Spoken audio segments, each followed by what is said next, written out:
¿Qué tal, queridos oyentes? Sus participadores favoritos, Azul y su servidor Giovanni, les damos la bienvenida a otra transmisión de su programa favorito, Las Bichotas.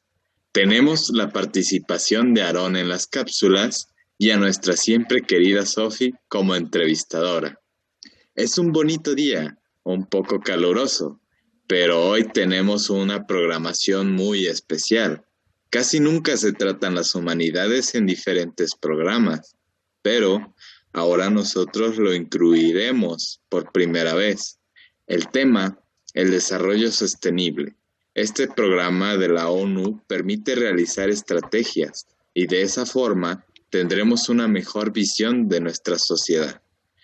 Tema: el fin de la pobreza.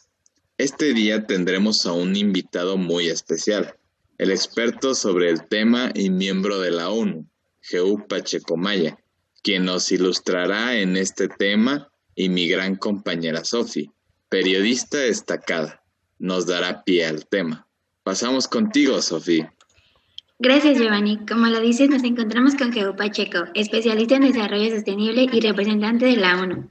Buenas tardes, Geo. Un placer siempre tenerte con nosotros. ¿Cómo te encuentras el día de hoy?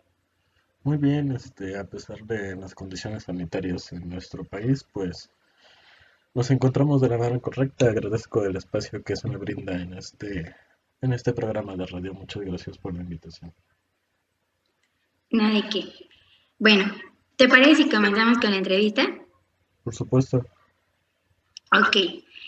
Basándonos en el artículo que tiene la página de la ONU, tiene un apartado de fin de la pobreza, el cual dice que el número de personas que viven una pobreza extrema disminuyó desde un 36% en el año 1990 hasta un 10% en el 2015. Esto es gráficas a nivel mundial. ¿A qué se debe esto?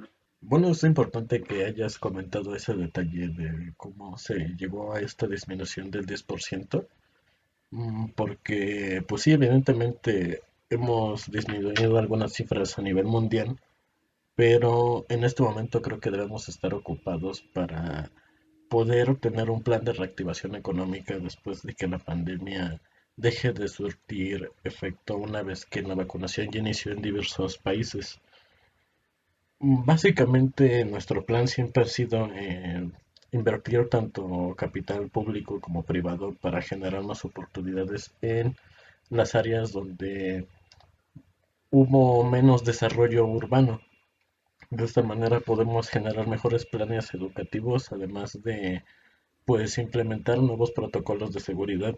Una cosa que ahora nos aqueja bastante es el sistema sanitario y creo que es algo que vamos a tener que voltear a la vista en cualquier momento. Ok. Es muy importante lo que comentas porque, como le dices, esta pandemia pues ha tocado a muchos y en principal a nuestro país pues también ha sido de los más afectados.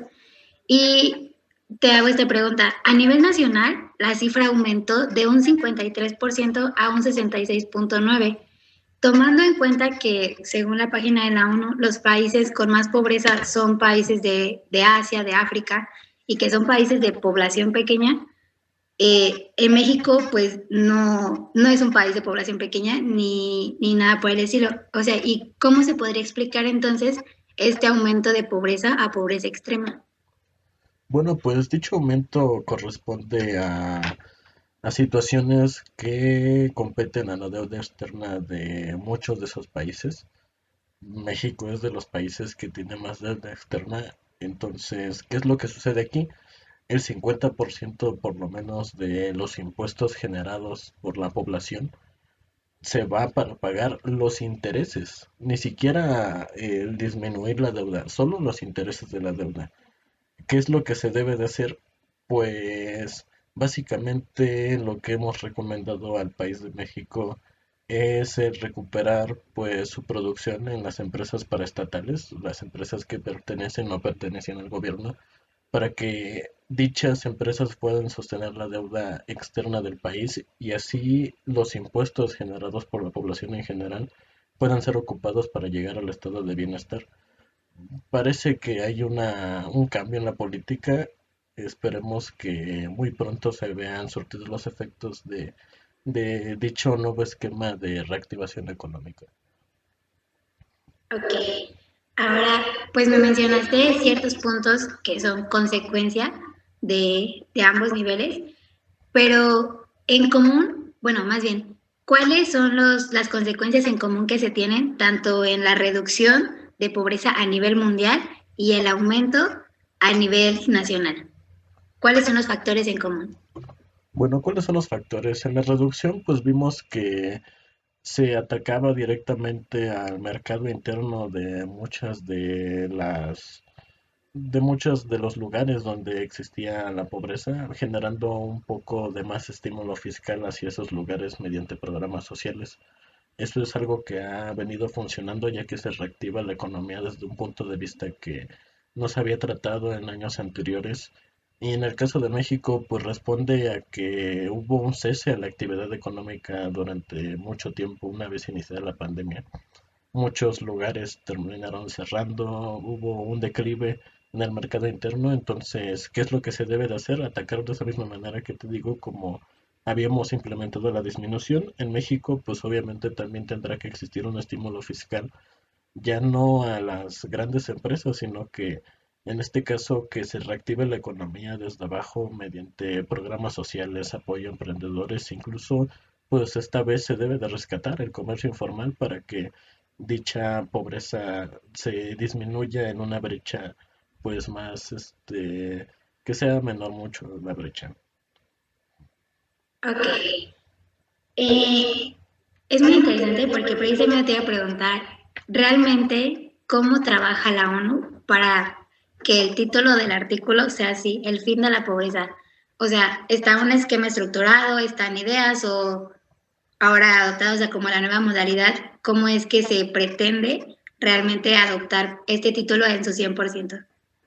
En su 100%, bueno, pues creo que ese es un tema que ha quejado durante muchos años, como ustedes lo pueden consultar en nuestra página, que esto corresponde a un plan que hemos hecho pues con todos los países, tanto de primer mundo como apenas países en desarrollo, que encuentran firmado el pacto de las organizaciones, o la Organización de las Naciones Unidas. Pues corresponde a un esquema, hemos analizado todo lo que ha funcionado en otros países para disminuir dicha brecha y estamos tratando de implementarlo según las condiciones pues sociales y culturales de cada país y que poco a poco se reactive la economía de una manera adecuada. Ok, pues la verdad te agradezco mucho. Creo que por el momento todas las preguntas que podemos hacerte creo que son demasiado pues precisas y no tiene por qué quedar una duda. Agradezco mucho de haberte tenido aquí y espero poderte a ver pronto y pues nada. Muchísimas gracias, Sofía. Un gusto estar aquí en este programa de radio. Ok, te agradezco nuevamente y regresamos contigo, Gio y Azul. Muchísimas gracias, Sofía.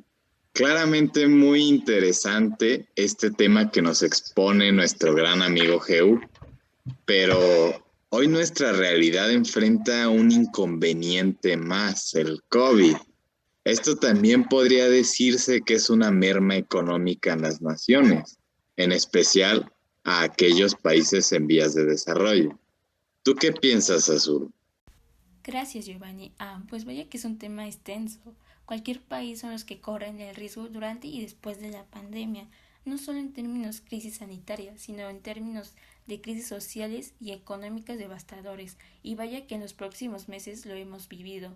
Por eso, para ayudar a la población es importante cuidarse y tomar todas las medidas de seguridad de COVID-19.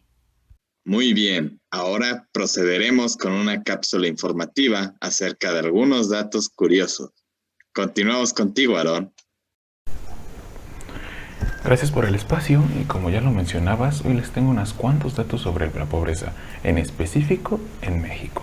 Para empezar, la OCDE y la OMS evalúan a los mexicanos como los que trabajan más duro en términos de números de horas trabajadas al año en comparación con el resto del mundo. El 23.3%, 27 millones, de la población vive en pobreza alimentaria y el 12.5% sufre desnutrición crónica. de las personas en pobreza extrema, solo 50% recibe apoyos del programa Oportunidades. La pobreza rural es considerablemente mayor que la urbana, 61.6 contra 40.6 para el 2012, mientras que la población indígena en pobreza es mucho mayor que la pobreza para la población no indígena, 72.3 contra 42.6 en el 2012. Tener en cuenta estos datos es importante, pues si bien todos los niveles de gobierno tienen sus respectivos programas sociales para abatir la pobreza, es un hecho que entre ellos se duplican objetivos y se malgastan recursos públicos. En México hay alrededor de 275 programas sociales a nivel de gobierno federal y si consideramos los de los otros órdenes de gobierno, tenemos cerca de 2.300 programas sociales. Es prácticamente imposible saber qué hace cada programa social, pues la poca transparencia a nivel estatal y municipal es un lastre que hasta la fecha impide tener medidas para evaluar dichos programas y poder modificar o reemplazarlos. También es importante mencionar que en países como China, India, Chile o Brasil, las variables más importantes para el abatimiento de sus niveles de pobreza fueron el crecimiento económico, el crecimiento de los salarios y la creación de empleos, y no necesariamente la implementación de programas sociales. En vista de las reformas estructurales recién aprobadas por el gobierno federal, es indispensable que su reglamentación en las leyes secundarias y su implementación permitan a México crecer de manera sostenida en los próximos años. Solo así se podrá abatir de manera significativa la pobreza de la que hoy sufre casi 1 de cada 2 mexicanos. Podemos decir que el problema de la pobreza se viene arrastrando desde hace varios años y que debería ser una prioridad a tratar para nuestro gobierno. Un saludo al auditorio y a los radioescuchas. Regresamos con ustedes en cabina.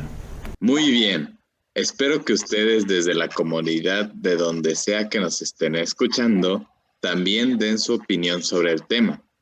Bueno, los dejo en buenas manos. Adelante, Azul.